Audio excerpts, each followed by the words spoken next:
Hey guys, welcome back. We are doing another Bible reading today because it is Tuesday, and we're just going to pick off where we left off yesterday.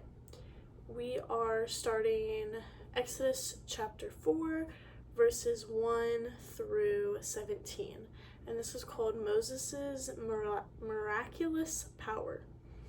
Then Moses answered, "But suppose they do not believe me or listen to me, but say the Lord did not appear to you." The Lord said to him, "What is that in your hand?" He said, "A staff." And he said, "Throw it on the ground." So he threw the staff on the ground, and it became a snake, and Moses drew back from it. Then the Lord said to Moses, "Reach out your hand and seize it by the tail." So he reached out his hand and grasped it, and it became a staff in his hand, so that they may believe that the Lord, the God of their ancestors, the God of Abraham, the God of Isaac, and the God of Jacob, has appeared to you. Again, the Lord said to him, "Put your hand inside your cloak." He put his hand inside his cloak, and when he took it out, his hand was leprous, as white as snow. Then God said, "Put your hand back into your cloak."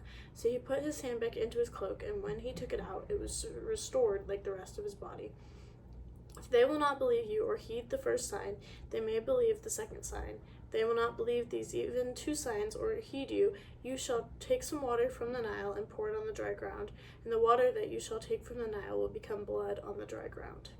But Moses said to the Lord, "O my Lord, I have never been eloquent, neither in the past nor even now that you have spoken to your servant, but I am slow of speech and slow of tongue." Then the Lord said to him, "Who gives speech to mortals? Who makes them mute or deaf, seeing or blind? It is not I, the Lord. Now go, and I will be with your mouth and teach you what you are to speak." But he said, "O my Lord, please send someone else." Then the anger of the Lord was kindled against Moses, and he said, "What of your brother Aaron, the Levite? I know that he can speak fluently. Even now he is coming out to meet you. And when he sees you, his heart will be glad. You shall speak to him and put the words in his mouth, and I will be with your mouth and with his mouth, and I will teach you what you shall do. He indeed shall speak for you to the people. He shall serve as a mouth for you, and you shall serve as God for him.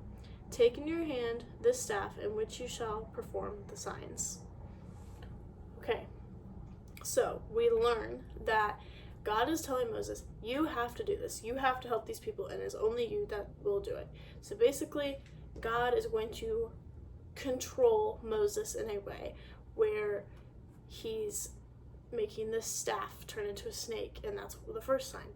And the second sign to show the Israelites that he is from God to help them and for them to listen to him as they would listen to God, is the second one is with the cloak and the white hand turning it back and forth, and then the third is the Nile water river becoming blood on the dry ground.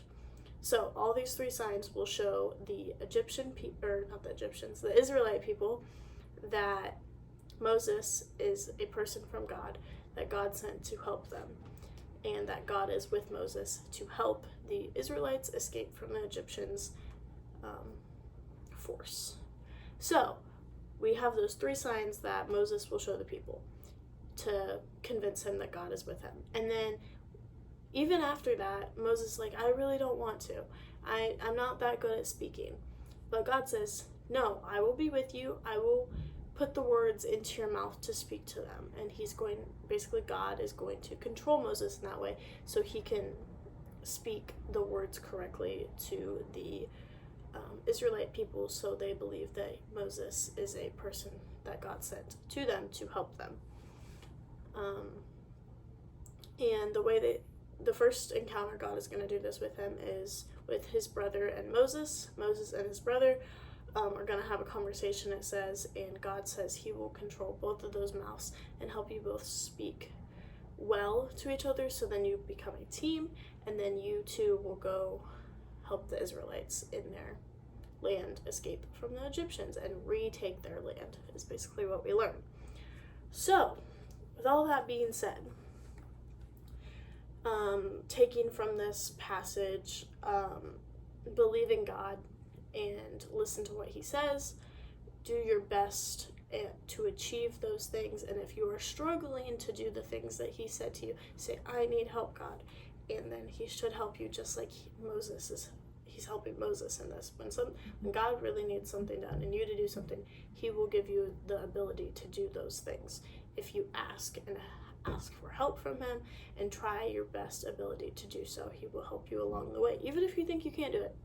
If God is with you, he's going to help you, if it is God's will. Now, if it's your own will, that's a different story. But if it's God's will and he wants it to happen, he will make it happen for you and for the people around you. But if it's something you want and not what God wants, then that's probably not going to happen. So just keep that in mind, how to differentiate between what you want and what God's will is, because we are here for God's will, and he will help us achieve the things that we want if that is a path that he wants us to take down, a good path for us to be on to get to his final plan for us, because each one of us have a different final plan with God. And that's where I'll leave us off today.